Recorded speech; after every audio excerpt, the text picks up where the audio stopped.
Hi guys, स्वागत है आपका एक और नई वीडियो के अंदर और स्वागत है आपका इकोनॉमिक्स की दुनिया में। और आज हम लोग पढ़ने वाले हैं मैक्रो इकोनॉमिक्स का एक और बढ़िया शानदार chapter, banking. Money and banking को मैं अलग अलग चैप्टर नहीं मानता हूँ, ये एक ही वीडियो में आ जाती। पिछली जो वीडियो में बनाया था ना कि मनी मैंने पूरा पढ़ाया था, क्या हुआ था कि मैं इसको अलग अलग नहीं मानता हूँ, तो मैं इसको एक ही मान के पूरा पढ़ा रहा था। अब उस टाइम क्या हुआ कि बैंकिंग मैंने पढ़ा दिया साथ में, तो बैंकिंग के आधा जो ऑडियो है वही उड़ गया, पता नहीं कैसे ऑडियो ही नहीं रिकॉर्ड हुआ। तो फिर वो बेकार हो गया। तो फिर क्या किया मैंने, बैंकिंग हटा दी, खाली मनी डाल दिया ताकि मनी हो जाए। और फिर बैंकिंग आज मैं करवा दूंगा। उसके बाद हम लोग 10 क्वेश्चन, यहाँ पे 10 क्वेश्चन मैंने जो लेके आया हूँ वो कर लेंगे, ठीक है। तो बैंकिंग अच्छे से समझाने के लिए मैंने इसकी पीडीएफ बनाई है। मनी में ज़्यादा कुछ था नहीं, तो मनी को मैंने ऐसे ही बुक से ही पढ़ा दिया था। और साथ में बुक भी खोल रखी है ताकि कुछ भी अगर दिक्कत हुई तो हम लोग बुक से सॉल्व कर लेंगे। क्लियर है? चलो, बहुत बढ़िया।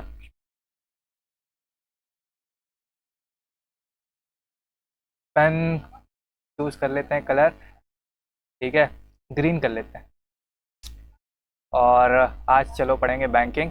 तो भैया सीधी सी बात है, दो तरह के बैंक होते हैं, सेंट्रल बैंक होता है, कॉमर्शियल बैंक होता है। सेंट्रल बैंक हमारे देश का एक है RBI, reserve bank of India, ठीक है।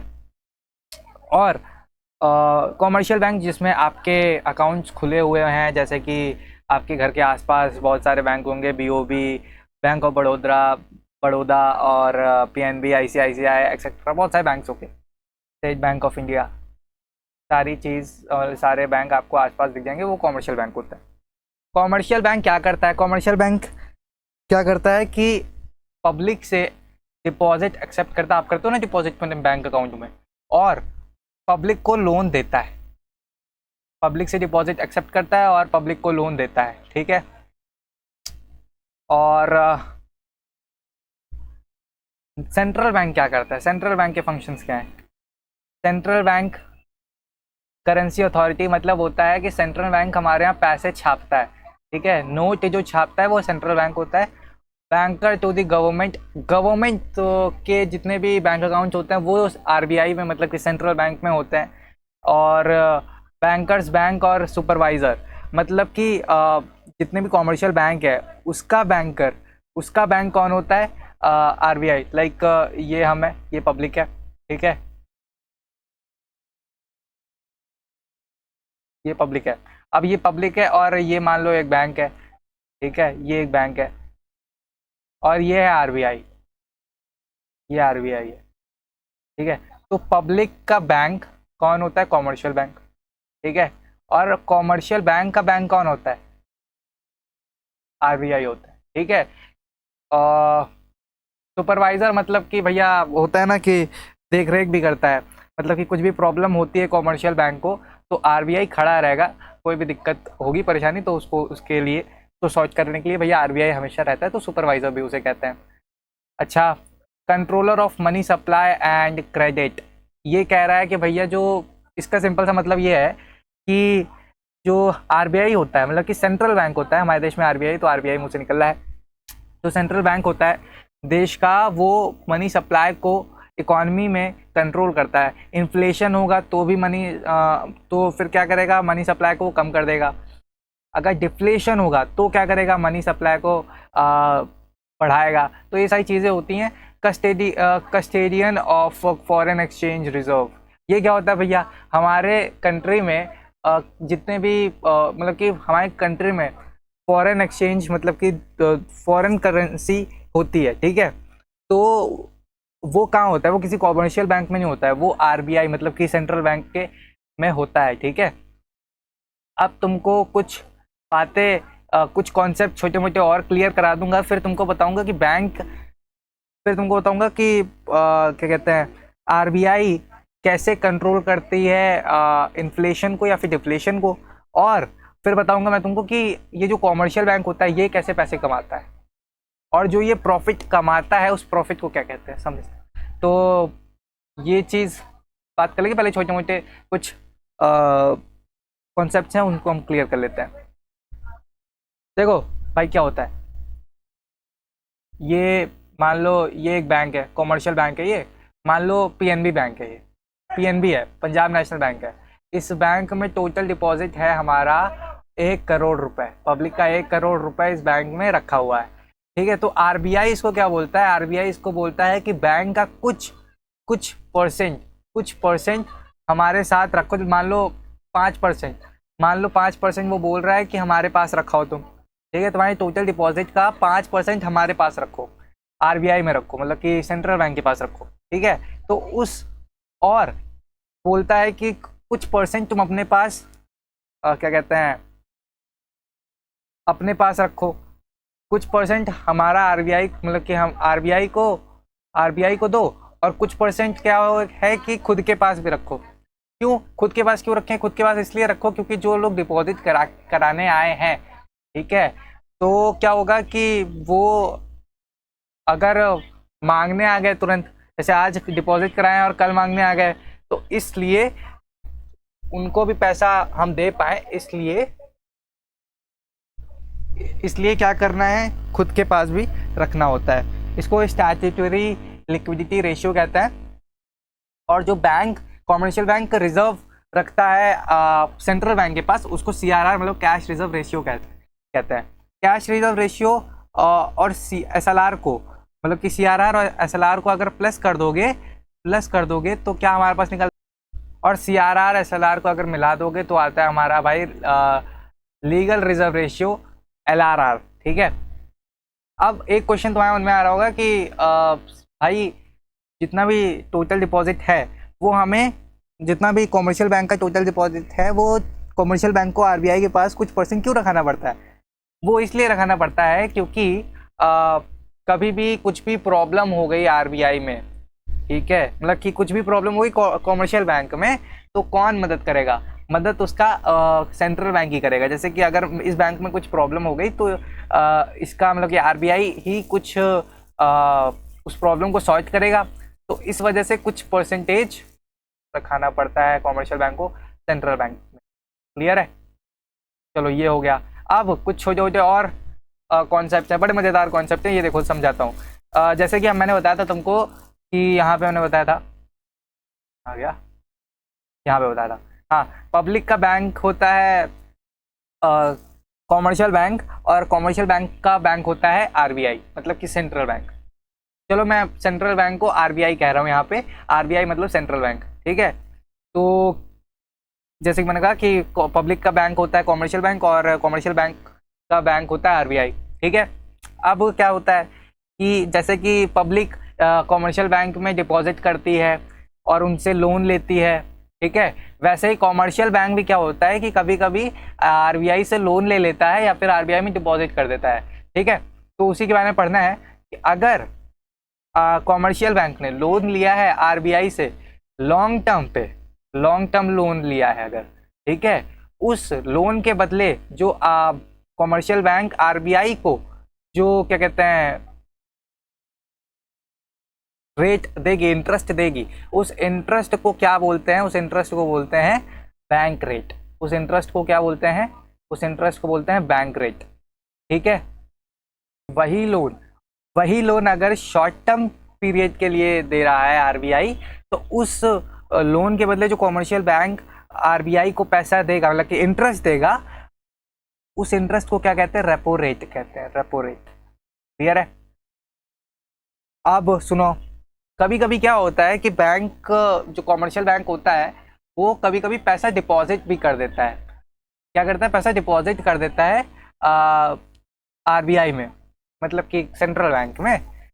तो अब क्या होता है कि उस डिपॉजिट के बदले आरबीआई कुछ इंटरेस्ट देता है, तो आरबीआई जो इंटरेस्ट देता है कॉमर्शियल बैंक के डिपॉजिट के बदले, उसको क्या कहते हैं, रिवर्स रेपो रेट। क्या कहते हैं, रिवर्स रेपो रेट। क्लियर है, इसका कोई मतलब कि लॉन्ग टर्म शॉर्ट टर्म नहीं होता है, इसका खाली एक ही केस होता है, उसको कहते हैं रिवर्स रेपो रेट। क्लियर है, बहुत बढ़िया। Bank rate, repo rate, reverse repo rate, ये क्लियर हुआ। अब आते हैं मेन बात पे। ये सारे छोटे छोटे टॉपिक थे, प्यादे थे ये, अब आते हैं सीधा शतरंज की बाजी में। अब थोड़ा सा आगे बढ़ते हैं, अब समझते हैं कि कैसे कंट्रोल करते हैं इन्फ्लेशन को। जो सेंट्रल बैंक है वो कैसे कंट्रोल करता है इन्फ्लेशन को। ठीक है, तो सबसे पहले तो ये समझ लेते हैं इन्फ्लेशन को कंट्रोल करने के दो पॉलिसीज या दो मेजर होते हैं। पॉलिसीज कह लो, मेजर कह लो, एक ही बात है। मॉनेटरी पॉलिसी और physical policy, fiscal policy, sorry physically, fiscal, fiscal policy. Monetary policy कौन सी पॉलिसी होती है? मॉनेटरी पॉलिसी वो पॉलिसी होती है जहाँ पे पूरा का पूरा जो कंट्रोल है वो आरबीआई यानी कि central bank of the country के पास होता है। ठीक है, लेकिन फिस्कल पॉलिसी में गवर्नमेंट काम करती है, गवर्नमेंट कंट्रोल करती है। मॉनेटरी पॉलिसी बैंक की होती है, सेंट्रल बैंक की, और जो फिस्कल पॉलिसी होती है वो गवर्नमेंट की होती है। क्लियर है? बहुत बढ़िया। अब जो ये पॉलिसी है सेंट्रल बैंक की मॉनेटरी पॉलिसी, इसके दो मेजर और होता है। क्या होता है? एक होता है क्वालिटेटिव मेजर, एक होता है quantitative measure. Qualitative measure, quantitative measure क्या होता है? ये क्वालिटेटिव मेजर्स जो मैंने तुमको बताया ना, bank rate, repo rate, reverse repo rate, open market operation, ये क्या होता है मैं समझाता हूँ।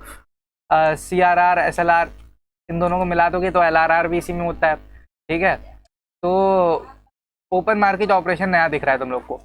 ओपन मार्केट ऑपरेशन क्या होता है? ओपन मार्केट ऑपरेशन होता है मतलब, ओपन मार्केट ऑपरेशन मतलब कि समझो, एक तुमको एग्जांपल देके समझा दूँ। कहाँ पे एग्जांपल दूँ? यहाँ पे एग्जांपल दे देता हूँ, यहाँ पे एग्जांपल दे देता हूँ। हाँ, ये यहाँ पे दे देता हूँ। ठीक है,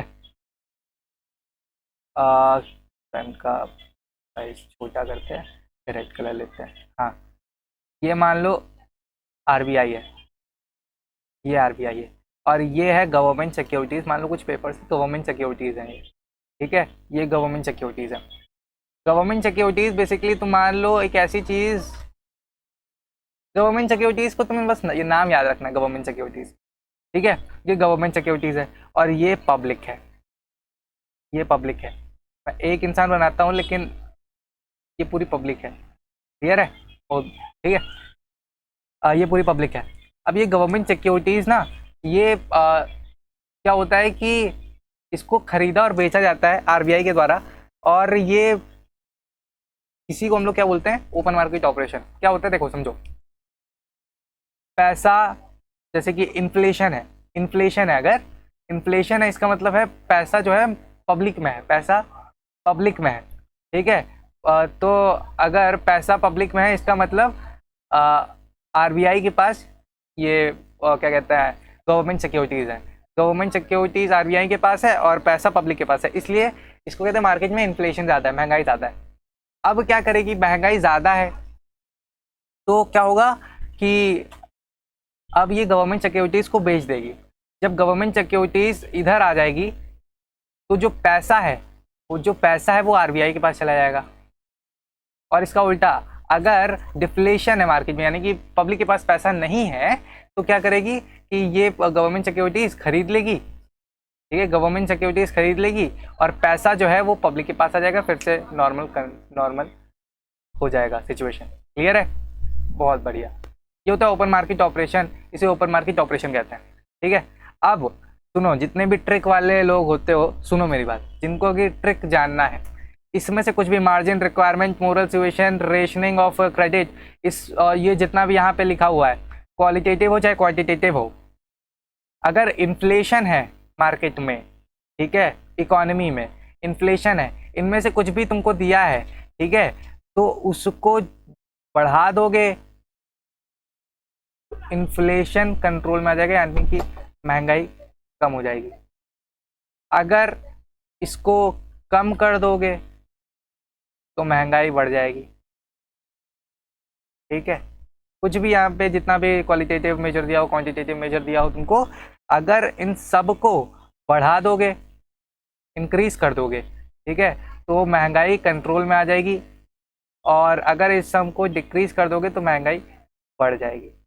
इतना था ट्रिक में, ये मैंने ट्रिक बताई। अब इसका लॉजिक बताता हूँ क्या होता है। लॉजिक बताने के लिए तुम सबको ये पता होना चाहिए कि ये सब क्या चीज़ हैं जो यहाँ पे मैंने लिखी है। तुमको ये तो bank rate, repo rate, reverse repo rate, CRR, SLR, LRR ये बता दिया, ओपन मार्केट ऑपरेशन भी अभी बता दिया। अब इधर आता है क्वांटिटेटिव में, मार्जिन रिक्वायरमेंट। मार्जिन रिक्वायरमेंट क्या होता है पता है तुमको? मार्जिन रिक्वायरमेंट मतलब कि मान लो तुम लोन लेने गए एक बैंक में, अब तुम एक बैंक में लोन लेने गए, मान लो 10 लाख का तुम लोन लेने गए, ठीक है, 10 लाख का तुम लोन लेने गए। तो अब जो क्या कहते हैं, जब बैंक तुमको लोन देगा ना, तुमसे कुछ गिरवी रखवाएगा। जैसे मान लो तुमने कहा कि मेरे पास 10 लाख की एक प्रॉपर्टी है, एक बिल्डिंग है, मैं वो आपको दे देता हूँ, आप मेरे को 10 लाख का लोन दे दो। तो बैंक कहता है कि तुम 10 लाख रुपए की मेरे को बिल्डिंग दे रहे हो, मैं तुमको लोन 10 लाख का नहीं दूंगा, मैं तुमको लोन दूंगा 5 लाख का। 5 लाख का क्यों? क्योंकि 10 लाख की बिल्डिंग थी, तो भैया 10 लाख का मिलना चाहिए। देखो यार, क्या होता है कि बैंक जितने का तुम लोन ले रहे हो उससे ज़्यादा की प्रॉपर्टी अपने पास गिरवी रखता है। मोर्टगेज जिसको बोलते हैं गिरवी को इंग्लिश में, उससे ज़्यादा की रखता है। ठीक है, जैसे कि अगर तुमने नहीं चुका पाए लोन, तो बैंक फिर कुछ नहीं कर पाएगा। अगर 10 लाख का ही लोन, 10 लाख के लोन के बदले 10 लाख की बिल्डिंग तुमने जैसे कि रखवा दी गिरवी, तो अगर तुम लोन नहीं चुका पाए तो तुम तो समझोगे कि बिल्डिंग तुम्हारी बिक गई। ठीक है, इसलिए तुम लोन चुकाओ, इसलिए तुमसे ज़्यादा की जो है वो प्रॉपर्टी तुमसे गिरवी रखवाता है। ठीक है, जो ये और ये जो 5 लाख का डिफरेंस जो है, इसको इसको हम लोग बोलते हैं margin requirement. Margin requirement, margin. ठीक है, 10 लाख के प्रॉपर्टी के बदले 5 लाख का लोन मिला, जो 5 लाख का मार्जिन छोटा है ना, इसको मार्जिन रिक्वायरमेंट बोलते हैं। ठीक है, और ये भी अगर बढ़ा दोगे, इनका इन्फ्लेशन है तो बढ़ा दोगे, और अगर डिफ्लेशन है तो कम कर दोगे। क्लियर है? बहुत बढ़िया। मोरल सुएशन मतलब कि डायरेक्ट डायरेक्ट भैया आदेश आ जाता है ऊपर से कि जब आरबीआई बोल देगा कि जो लोन है वो नहीं देना है फालतू लोग को, किसी को भी लोन नहीं देना है, तो लोन नहीं मिलेगा। ठीक है, अगर आरबीआई छूट दे देता है कि लोन दे दो आप, तो लोन बांटा जाता है। राशनिंग ऑफ क्रेडिट मतलब कि कितना परसेंट, अगर महंगाई है, ठीक है, तो लोन कम देंगे या फिर नहीं भी देंगे। अगर अगर डिफ्लेशन है तो लोन देंगे ताकि मार्केट में पैसा जाए और लोग डिमांड करें। देखो, इन्फ्लेशन डिफ्लेशन को लॉजिक बताता हूँ, अभी रुक जाओ, लॉजिक समझने से पहले तुमको एक और चीज़ मैं बताता हूँ। इन्फ्लेशन कहते किसे हैं? इन्फ्लेशन कहते किसे हैं? इन्फ्लेशन कहते हैं, ये भी एग्जांपल मिटा देता हूँ, है ना। इन्फ्लेशन कहते किसे हैं? इन्फ्लेशन कहते इसे हैं कि डिमांड, सप्लाई ज़्यादा है और सॉरी, ये तो डिफ्लेशन बताया था। इन्फ्लेशन कहते हैं कि सप्लाई कम है और डिमांड ज़्यादा है। ठीक है, डिमांड ज़्यादा है, सप्लाई कम है। फॉर एग्जांपल, आपसे मैं कह रहा हूँ, मान लो, अभी सब भूल जाओ, मान लो एक एक एक एक क्या कहते हैं, एक क्या दें, कुछ भी देते हैं। मान लो एक ज्योमेट्री बॉक्स है, एक ज्योमेट्री बॉक्स है, एक ज्योमेट्री बॉक्स है, एक दुकान पे एक ज्योमेट्री बॉक्स है। ठीक है, और एक ज्योमेट्री बॉक्स है अब, लेकिन उसको डिमांड दो लोग कर रहे हैं, बुटकी भी कर रही है और कुकू भी कर रही है। ठीक है, और जब ये दोनों डिमांड कर रहे हैं, और दुकानदार क्या सोचता है, दुकानदार सोचता है कि ये अच्छा मौका है, प्राइस आज दो कस्टमर मिल गए हैं, खरीदने वाले दो लोग हैं, प्रोडक्ट है एक, तो अब क्या होगा कि प्राइस प्राइस क्या करेंगे, प्राइस बढ़ा देंगे। प्राइस जो ज़्यादा देगा, ठीक है, तो वो ज्योमेट्री बॉक्स उसको बेच देगा। इस ऐसे ही इन्फ्लेशन आती है। ठीक है, खरीदने वाले दो लोग हैं, और एक प्रोडक्ट है, तो क्या होगा कि एक बोलेगा कि मुझे खरीदना है, एक बोलेगा मुझे खरीदना है, तो ये प्राइस बढ़ा देगा। ठीक है, अब भी जैसे कि मान लो ये 500 रुपये का ज्योमेट्री बॉक्स था, 500 रुपये का ज्योमेट्री बॉक्स था, 500 रुपये का ज्योमेट्री बॉक्स था। अब क्या हुआ कि अभी दोनों लोग आए खरीदने, अब क्या हुआ कि ये बुच्ची बोल रही कि मुझे खरीदना है, कुकू बोली मुझे खरीदना है। अब दुकानदार ने चालाकी दिखाई, दुकानदार ने कर दिया इसका इसका जो प्राइस है, इसका प्राइस कर दिया 600 रुपये। अब भी बोल रही बुच्ची कि मुझे खरीदना है, कुकू बोली मुझे खरीदना है। तो अब क्या किया, अब इसका प्राइस घटा के कर दिया, बढ़ा के कर दिया 700। अब भी बुच्ची बोल रही मुझे खरीदना है, कुकू बोली मुझे खरीदना है, कल एग्जाम है मुझे खरीदना है, एक ही बॉक्स बचा है। अब जो क्या कर दिया, अब कर दिया दुकानदार ने 800। अब थोड़ा थोड़ा कुकू ने कहा कि भैया जेब ढीली है, पैसे इतने है नहीं, ठीक है तुम ही खरीद लो बुचकी। तो अब बुचकी ने खरीद लिया 800 रुपये का। तो ये समझ रहे हो, मतलब कि तुम्हारे पास मतलब कि प्रोडक्ट जो है उसका सप्लाई नहीं है लेकिन डिमांड बहुत ज़्यादा है, तो उस केस में क्या होता है कि इन्फ्लेशन आ जाता है, महंगाई बढ़ जाती है ऑटोमेटिकली, ठीक है। और डिफ्लेशन इसका उल्टा, डिफ्लेशन मतलब क्या होता है कि मंदी चल रही है मार्केट में, मार्केट में मंदी चल रही है, मतलब सप्लाई तो है, सप्लाई तो है लेकिन डिमांड ही नहीं है, सप्लाई तो है डिमांड ही नहीं है। अब इसी केस में अगर हम मैं समझाऊं तो ये 500 का बेच रहा था ना पहले, इनिशियल प्राइस 500 का बेच रहा था, ठीक है। अब इसके पास कस्टमर नहीं है, अब कोई खरीदने वाला नहीं है, ठीक है। ये 500 का था इनिशियल पे, तो क्या हुआ कि कोई खरीद नहीं रहा, दुकानदार ने कहा कि भैया सड़ रहा है, ये भी बेकार हो रहा है एकदम, तो अब क्या करें, अब इसको बेचे फटाफट, ठीक है। फंगस वंगस लग रही है ज्योमेट्री बॉक्स में, अब इसको बेचे फटाफट, तो कोई खरीदने वाला मिल नहीं रहा, ठीक है। तो अब इसने क्या किया, इसने प्राइस को कम किया, 4 कर दिया, 4 कर दिया, 400 कर दिया, ठीक है। अब भी कोई नहीं खरीद रहा, ठीक है। तो अब इसने प्राइस 200 कर दिया, सीधा हाफ 200 कर दिया, अब भी नहीं कोई खरीद रहा। अब भैया कहो कि भैया 100 रुपये कोई खरीद लो यार, 500 का चीज़ 100 रुपये में बेच रहे हैं, ठीक है, कोई खरीद लो। तो अब आई कुकू कि हाँ भैया हमको दे दो, इसको डिफ्लेशन कहते हैं, डिफ्लेशन। जब सप्लाई तो खूब बराबर हो रही हो लेकिन डिमांड ही नहीं कर रहा आदमी, ठीक है, तो भैया डिफ्लेशन आ जाता है। इसको कंट्रोल करने के लिए अब लॉजिक पे आते हैं कि भैया ये सब बढ़ा तो देंगे, अगर इन्फ्लेशन होगा तो बढ़ा देंगे, ठीक है, डिफ्लेशन होगा तो कम कर देंगे, लेकिन इसका लॉजिक तो दे दो। लॉजिक सुनो, bank rate, repo rate, reverse repo rate. Bank rate और रेपो रेट एक ही चीज़ है, एक ही इसका आंसर होगा। बैंक रेट, रेपो रेट अगर बढ़ जाता है तो कॉमर्शियल बैंक लोन कम लेंगी, कॉमर्शियल बैंक लोन कम लेंगी, तो लोन कम लेंगी तो लोन, या फिर इसको ऐसे समझो, कॉमर्शियल बैंक लोन महंगे रेट पे लेंगी, महंगे रेट पे लेंगी, तो अब जो ये पब्लिक में लोन देगी, पब्लिक में लोन भी महंगे रेट पे देगी, तो पब्लिक वाला ज़्यादा लोन लेगा ही नहीं, क्यों लेना है लोन जब इतना महंगा रेट भरना पड़ रहा है, ठीक है। और वैसे ही रिवर्स रेपो रेट, अगर जब बैंक जो डिपॉजिट करता है, ठीक है, वो उस पर अगर लोन पे अगर डिपॉजिट रिवर्स रेपो रेट कम कर दिया, ठीक,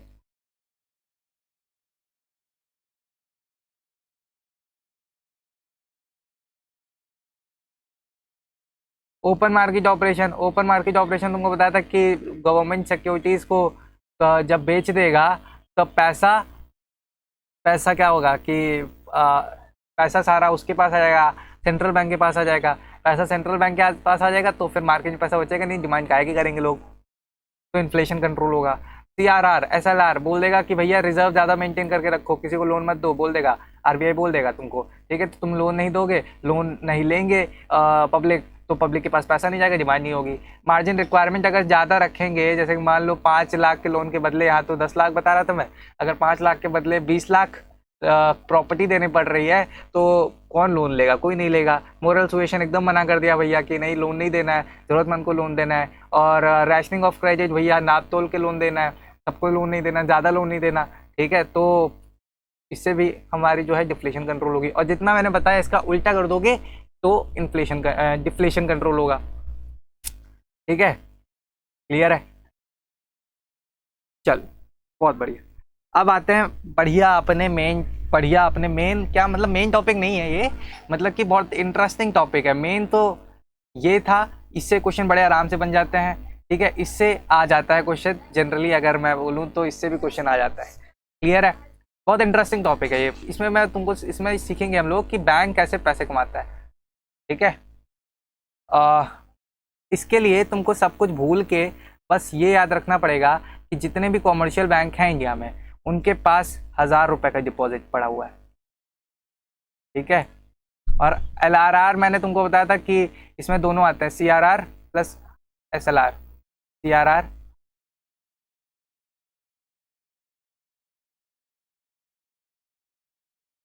प्लस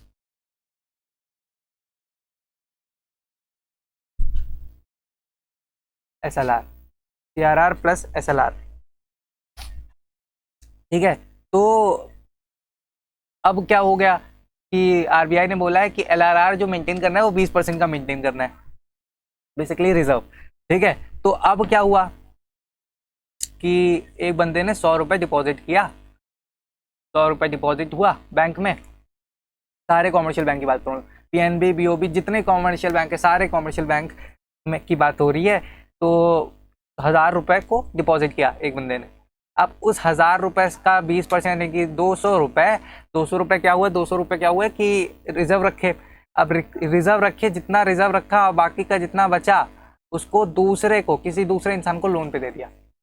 अब किसी इंसान को लोन पे देंगे तो क्या करेगा, दो काम करेगा, या तो अपनी लाइबिलिटी की पेमेंट करेगा, या तो दूसरा कुछ खर्चा करेगा भैया, सामान खरीदेगा। तो जिससे वो सामान खरीदेगा उसके बैंक मतलब कि इनडायरेक्टली तो उसके बैंक में गया ना पैसा। तो अब ये 800 रुपये, ये क्या हो गया, 800 रुपये फिर से बैंक में आ गया, 800 रुपये फिर से बैंक में आ गया, ठीक है। अब 800 रुपये फिर से बैंक में आ गया। अब जो 800 रुपये बैंक में आया इसका 20% 160 रुपये, और बचा कितना, बचा 640 रुपये। अभी 640 रुपये लोन देगा किसी को, और ये फिर आ गया हमारा हमारा ये फिर आ गया भैया डिपॉजिट, ठीक है, क्लियर है। अब क्या हुआ कि 640 डिपॉजिट फिर आ गया, तो अब इसका 20% 128, और बचा कितना 512 लोन दे दिया। तो ऐसे चलते चलते चलते चलते 1000 को 5000 बना लिया, ठीक है, 5 गुना कर लिया पैसा। कैसे 5 गुना कर लिया, ये कैसे पता चला, कैसे हम लोग नीचे डायरेक्ट हम लोग ने कुछ भी ऐसा नंबर लिख दिया, कैसे पता चलेगा कि नीचे 5000 है या 5 गुना है। इसका एक फॉर्मूला होता है, ये तुम्हारे काम की चीज़ है, जान लो क्या होता है। एक फॉर्मूला होता है, जिस फॉर्मूले का नाम है मनी मल्टीप्लायर। मनी मल्टीप्लायर नाम से पता चल रहा होगा। इसका फॉर्मूला क्या होता है, 1/LRR इंटू 100, या लिख लो 1/LRR। दोनों सही है, दोनों सही है। अगर मान लो 20% है, ठीक है, तो अगर परसेंट लगा हुआ है तो इंटू 100 कर लो, नहीं परसेंट लगा हुआ है तो भैया इंटू 100 करने की कोई जरूरत नहीं है। अब समझाता हूँ ये कैसे 5% कैसे हुआ।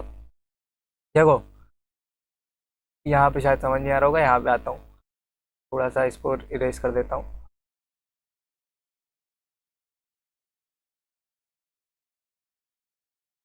को इरेज कर देता हूँ और जूम कर लेता हूँ, ठीक है। अब समझाता हूँ, देखो मान कर लो 20 था, वही सॉल्व करना था ना। हाँ, LRR कितने का था, LR था 20% का। 20% है तो हम लोग इंटू 100 कर देंगे, ठीक है, इंटू 100 कर देंगे। अब इंटू 100 करेंगे तो यहाँ पे 5 आएगा, 5 आएगा,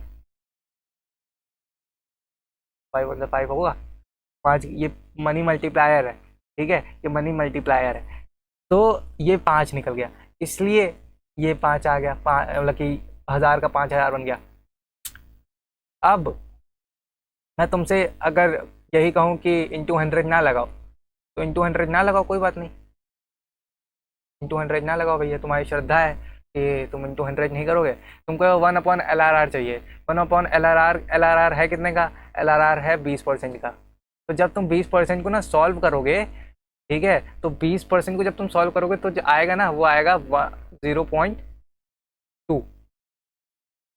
देखना सॉल्व करके 0.2। इसको भी तुम अगर सॉल्व करोगे तो कितना आएगा, तो 5 आ जाएगा।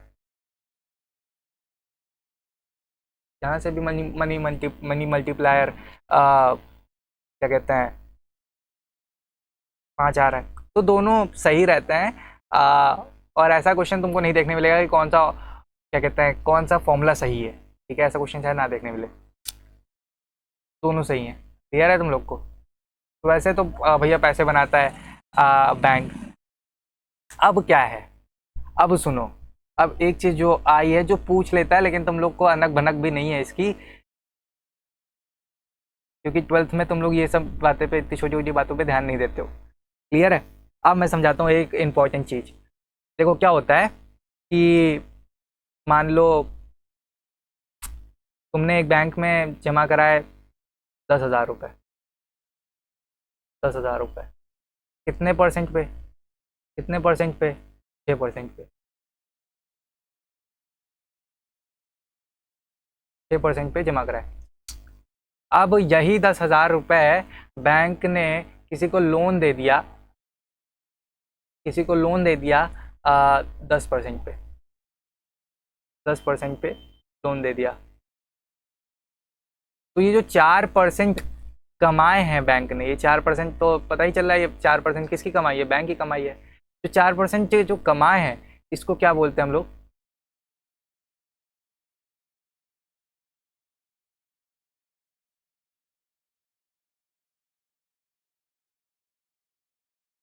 स्प्रेड कहते हैं।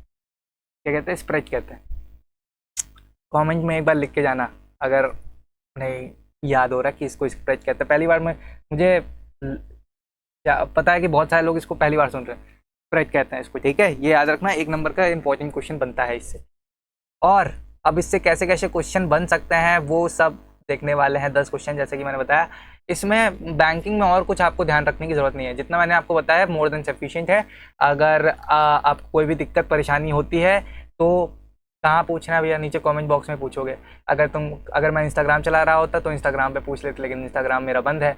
वो पेपर के बाद हम खुद खोल देंगे और इंस्टाग्राम पे भी कुछ बढ़िया सा लाएंगे, ठीक है? तो अभी क्या है कि अभी तो भाई नीचे कमेंट में पूछ सकते हो तुम, अगर कुछ भी दिक्कत है, परेशानी, कुछ भी, कोई भी दिक्कत परेशानी, ठीक है? क्वेश्चन को सॉल्व करते हैं, प्रैक्टिस करते हैं, 10 क्वेश्चन की प्रैक्टिस करते हैं। और मैं आपको और बता दूं, चलो बाद में बताऊंगा, अभी क्वेश्चन की प्रैक्टिस करते हैं। तो what items are not included in M1 measure in supply? M1 बताया था तुमको, M1 M2 M3 M4 बताया था। M1 में क्या नहीं आता है? तो ये आता है करेंसी कॉन्वर्जन, ये आता है भैया इंटर बैंक डिपॉजिट, बताया था ना। इंटर बैंक डिपॉजिट नहीं आता है ना? ये मैंने कहा था ना, इंटर बैंक डिपॉजिट नहीं आता है, नेट आता है। इंटर बैंक डिपॉजिट शायद अगर जो लोग जिन्होंने नहीं देखा है, तो अगर मैं यहाँ तुमको बताना चाहूँ तो इंटर बैंक डिपॉजिट क्या होता है। देखो, कॉमर्शियल, एक जैसे कि ये कॉमर्शियल बैंक है, ठीक है, पीएनबी मान लो, और ये एक ये हम पब्लिक है, ठीक है, ये हम पब्लिक। तो एक तो होता है पब्लिक ने कॉमर्शियल बैंक में डिपॉजिट कराया, इसको कहते हैं नेट डिमांड डिपॉजिट, अगर वो डिमांड डिपॉजिट के अकाउंट में डलवाया तो, ठीक है। एक ये होता है कि दूसरा कॉमर्शियल बैंक किसी दूसरे कॉमर्शियल बैंक में डिपॉजिट कराते हैं, तो इस डिपॉजिट को जो हम लोग बोलते हैं, इस डिपॉजिट को ही हम लोग क्या बोलते हैं? इस डिपॉजिट को ही हम लोग बोलते हैं inter bank deposit, inter bank deposit, ठीक है। तो इंटर बैंक डिपॉजिट नहीं आता है, net demand deposit with bank आता है। क्लियर है? पहले का आंसर हो गया बी, ठीक है। Read the following dialogue between two peoples. चलिए, Sita, I want 1 kg of potatoes, what will you give in exchange? Sita, I can give you 2 liters of milk in return for the potatoes. Rani, I don't need milk, I want a pair of shoes. Pair of shoes. भैया सीधी बात है, जो सीता है वो कहती है मुझे 1 kilo आलू चाहिए, ठीक है। तुम what will you give in exchange, मतलब कि रानी कहती है, जो रानी से वो बात कर रही है, तो रानी कहती है कि क्या तुम एक्सचेंज में क्या दोगी, ठीक है। तो फिर सीता कहती है मैं तुमको 2 लीटर दूध दे दूंगी, ठीक है। लेकिन जो रानी होती नहीं, वो कहती नहीं मेरे को दूध नहीं चाहिए, मेरे को मिल्क, मतलब कि मेरे को शूज़ चाहिए, ठीक है। तो अब ये बताना है what of the which of the following problem is being faced by the Sita and Rani in their exchange process? कौन सी इसमें से कौन सी प्रॉब्लम है? तो भैया lack of double coincidence of bonds है, absence of common unit of vision, नहीं नहीं भैया, ये है पहला ए, अपना पहला आंसर है। Lack of double coincidence of bonds क्या होता है कि भैया एक को जो चीज़ चाहिए वो दूसरे को नहीं चाहिए, मतलब कि यहाँ पे सीता को चाहिए क्या? आलू, और वो देने को क्या तैयार है? 2 किलो दूध, 2 लीटर दूध। और लेकिन रानी को क्या चाहिए? रानी को चाहिए शूज़, एक पेयर ऑफ शूज़। तो अब क्या ये दोनों खुश नहीं है, तो ये ट्रांजेक्शन नहीं हो सकती, डबल कोइंसिडेंस ऑफ बॉन्ड्स नहीं है। आता है तीसरे क्वेश्चन पे, if you have 2 meters cloth and you want wheat again, then how much wheat you should get, which drawbacks of barter system। भैया किसके बदले 2 मीटर में कपड़ा दे रहा हूँ और उसके बदले में वीट अगर मैं ले रहा हूँ तो मैं कितना वीट लूंगा, ठीक है। तो भैया ये हम लोग मेजर नहीं कर पा रहे हैं, ठीक है। अब आता है which of the following statement is correct about money supply. It includes cash reserve of bank, it is flow variable, it refers to stock of money held by public at a particular point of time. C सही answer है, ठीक है। Correct ही पूछा था, correct पूछा था। आगे बढ़ते हैं। Dash is also known as transaction money, बताया था मैंने तुमको भैया, ये M1 को बोलते हैं transaction money. Money supply includes all deposit in India, only demand deposit in bank, only time deposits in bank, currency with the bank. चलो बताओ भैया मनी सप्लाई में क्या आता है, मनी सप्लाई में क्या आता है, बताओ। मनी सप्लाई में क्या आता है, मनी सप्लाई में क्या आता है।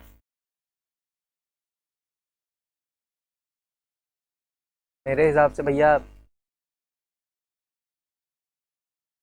ये आंसर होना चाहिए, only demand deposits in bank. एक होता है मनी सप्लाई में आता है, एक होता है कि करेंसी जो पीपल के मतलब कि लोगों के पास है और उनकी जो बैंक में डिमांड डिपॉजिट में जमा हुई है, डिपॉजिट्स है, तो वो सारे आते हैं। तो मेरे हिसाब से तो बी है। आप बाकी नीचे कमेंट में बताइएगा कि आपको क्या लगता है।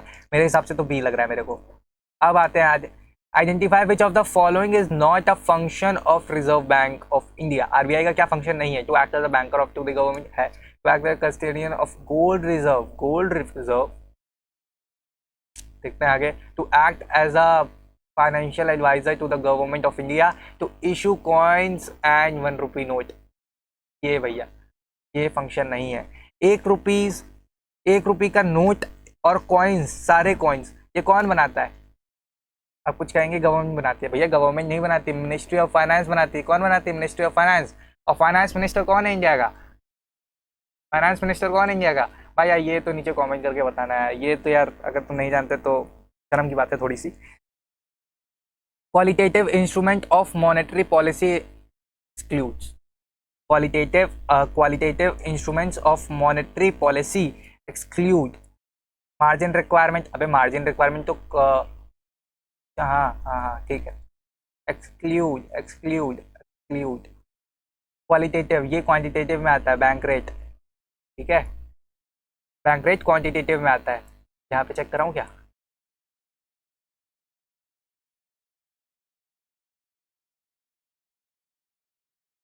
पे ये क्या लफड़ा है, क्वालिटेटिव और क्वांटिटेटिव ये है।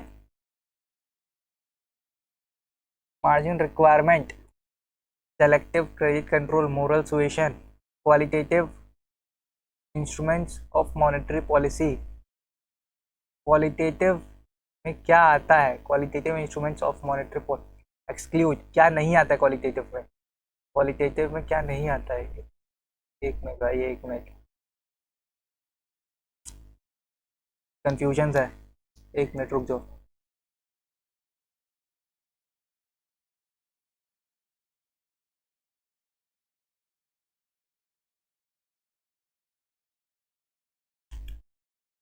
भाई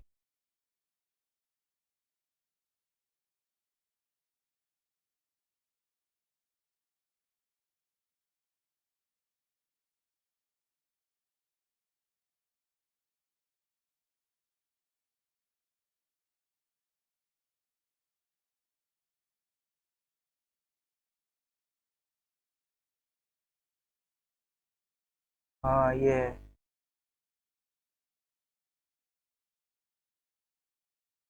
आई थिंक गाइस थोड़ा सा यहाँ पे पीडीएफ में गलती हो गई है, ठीक है। मैं इसको सुधार के भेज दूंगा अभी वाला। इस qualitative instruments of monetary policy exclude, इसका नीचे कमेंट में तुम मेरे को बताना आंसर, ठीक है। क्वालिटेटिव में क्या नहीं आता है, आई थिंक ये उल्टा लिख दिया मैंने, क्वालिटेटिव नहीं, यहाँ क्वांटिटेटिव आना चाहिए था, यहाँ क्वालिटेटिव आना चाहिए था। ठीक है, और क्वालिटेटिव में क्या एक्सक्लूड होता है, ये सारे तो क्वालिटेटिव में होते हैं, ये नहीं आता, ये क्वांटिटेटिव में आता है, यही गलती थी शायद। ठीक है, कोई बात नहीं, मैं इसको ना सही करके भेज दूंगा टेलीग्राम चैनल पे। Commercial bank creates money by way of, commercial bank creates money by way of, क्या है इसका आंसर? कॉमर्शियल बैंक पैसे कैसे बनाता है, कॉमर्शियल बैंक पैसे कैसे कमाता है, ये बताओ भाई, बता दो। टाइम डिपॉजिट, डिमांड डिपॉजिट, ये टाइम डिपॉजिट डिमांड डिपॉजिट कुछ नहीं, दोनों दोनों डिपॉजिट से पैसा कमाता है। आगे बढ़ता है, आगे आ रहा है question, 1 rupee note bears the signature of dash while other currency note bears the signature of dash। 1 रुपये नोट पे किसका सिग्नेचर होता है और बाकी अदर नोट पे किसका सिग्नेचर होता है? ये बहुत ही रियल लाइफ क्वेश्चन आ गया है। ठीक है, और ऐसे ही क्वेश्चन एनटीए आपसे पूछता है सीयूईटी में, और तो जिसको कॉमन सेंस होगा, ठीक है, जिसको पता होगा चीज़ें, वो भाई ये इसका आंसर दे देगा। और इसका आंसर सच में अगर तुम लोग को नहीं आता तो थोड़ा सा मैं चाहूँगा शर्म करो। 1 रुपये नोट का मतलब कि मैं तुमको समझाता हूँ। 1 रुपये नोट पे ना, जैसे मान लो ये 1 रुपये नोट है, 1 रुपये अगर तुम्हारे घर में हो तो देखना, राइट हैंड साइड पे तुम यहाँ पे देखना एक सिग्नेचर होगा और उसके ऊपर छोटा छोटा लिखा होगा फाइनेंस सेक्रेटरी। ठीक है, और फाइनेंस सेक्रेटरी का सिग्नेचर होता है 1 रुपये नोट पे, और जो करेंसी नोट होती है बाकी अदर 1 रुपये से हट के जितनी भी करेंसी नोट है उस पर गवर्नर ऑफ आरबीआई का होता है। फाइनेंस सेक्रेटरी कौन है? टीवी सोमनाथन। फाइनेंस सेक्रेटरी कौन है? टीवी सोमनाथन। और जो गवर्नर ऑफ आरबीआई है वो है शक्तिकांत दास। ठीक है, ये तुम लोग को पता होना चाहिए भाई। और बस खत्म। अब एक क्वेश्चन कोई छोड़ा था ना तुम्हारे लिए, कौन सा क्वेश्चन छोड़ा था? कोई क्वेश्चन नहीं छोड़ा इस बार? चलो छोड़ो, कोई बात नहीं, कोई बात नहीं भैया, कोई क्वेश्चन नहीं छोड़ा, कोई बात नहीं। अच्छा अब ये सुनो, इंपॉर्टेंट जानकारी, कितना आया तुम्हारा मार्क्स ये तो बताना ही नीचे कमेंट में। साथ ही में ये कहाँ मिलेगा, ये जो पीडीएफ है, साथ में ये जो पीडीएफ है, ये कहाँ मिलेंगी तुमको? ये मिलेंगी तुमको हमारे यूट्यूब चैनल पे, नहीं, यूट्यूब चैनल के इस वीडियो के डिस्क्रिप्शन में जाके टेलीग्राम चैनल पे मिलेंगी। टेलीग्राम चैनल को ज्वाइन कर लेना। टेलीग्राम चैनल पे एक बार तुम सब ज्वाइन हो जाओ, उसके बाद हम लोग ज़्यादा एक्टिव टेलीग्राम चैनल पे ही रहेंगे। बाकी ये वाली जो पीडीएफ है ये मैं डाल दूंगा टेलीग्राम चैनल पे, तो वहाँ जाके तुम जुड़ जाना। ठीक है, तो अब इसको एंड करते हैं। Thank you so much video देखने के लिए, सीखने के लिए। अब एंड करते हैं। Okay bye.